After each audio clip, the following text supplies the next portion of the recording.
The analysis looked at City Hall, fire stations, rec centers, libraries, and more. It found 115 city-owned buildings need significant upgrades or repairs. Here with how much the fix could cost and its impact on the city's backlog of infrastructure repairs are my guests, City Councilman Mark Kersey, chair of the city's infrastructure committee, and city engineer James Nagelvoort.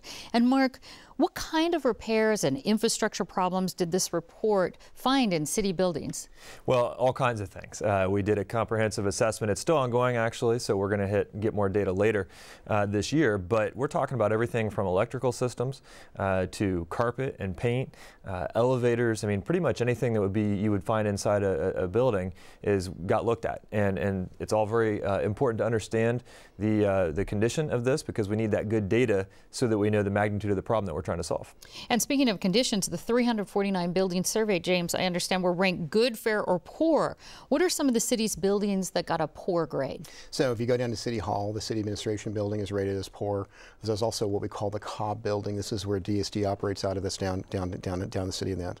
So various buildings are rated poor. And what made them poor? So when we did the assessment, and as Councilman Kersey mentioned, we're still underway. We're still looking at what we call subsystems. So we look at electrical components, we look at heating and ventilation components, the roofing systems, the superstructure of the systems, the foundations, a whole host of things. Some of those things are what are critical to the building, and some of those things are what we call aesthetic. And I won't say they're not important; they are important, but they sort of have a different level of importance than that. And they pulled all of that together, identified the cost. Yeah, and speaking of which, the cost to repair these 115 buildings that ranked poor, do you have a number for that? So the estimated cost of this is just of the 274 buildings out of that subset. So the estimated cost over the next 5 years is around the neighborhood of about $220 million. Oh, over the next 5 years. So, Mark, how much would that add to the current infrastructure repair budget, and where would that money come from? Well, so that number is included in the $3.9 billion worth of repairs overall that need to be made in the city over the next 5 years, which is everything from streets and roads, sidewalks, fire stations, libraries, storm drains, all the various things that the city owns and maintains is within that $3.9 billion number. Now, the gap between what we have and what we need is about $1.7 billion, and that's the real trouble, because we've got money that we're spending out of the general fund as tax revenues improve at the city with the economy.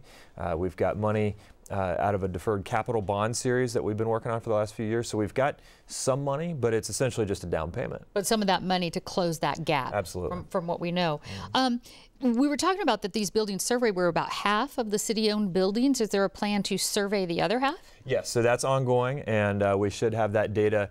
That process should wrap up the end of this year, so we should get that in about 6 months. And that would change the cost point as well. Yeah, and roughly in my mind, I think of it's probably going to double. I mean, we'll find out once the data comes in, but it's not like the ones that were selected were particularly bad or particularly good. I mean, it was just kind of what was done already. And James, is there in your survey, is there a way that you said these buildings or these certain repairs should be they're critical enough to be repaired first, to prioritize? Correct. And so what we utilize a form is called FCI, Facility Condition Index, and then so what we're doing is we're looking at the subcomponents and then dividing that by the total value of that building and then what that does is it actually scores the buildings, and it identifies and then puts them in categories of poor, fair, and good. And logically, you then want to start targeting what you have labeled as being the poor buildings. Now, Mark, you've proposed an infrastructure repair initiative for the 2016 ballot. What would that ask voters to approve? Well, that's what we're working on right now, and what we're trying to determine is what is financially feasible and what is politically feasible. We're a little concerned that November ballot could be a little crowded with things coming down from Sacramento and some other things here in the county. So we want to make sure that we're very methodical about how we put this package together, and obviously we want to put something together that voters are actually going to want to support. So that's what we're working on right now. Does Mayor Faulkner support the idea?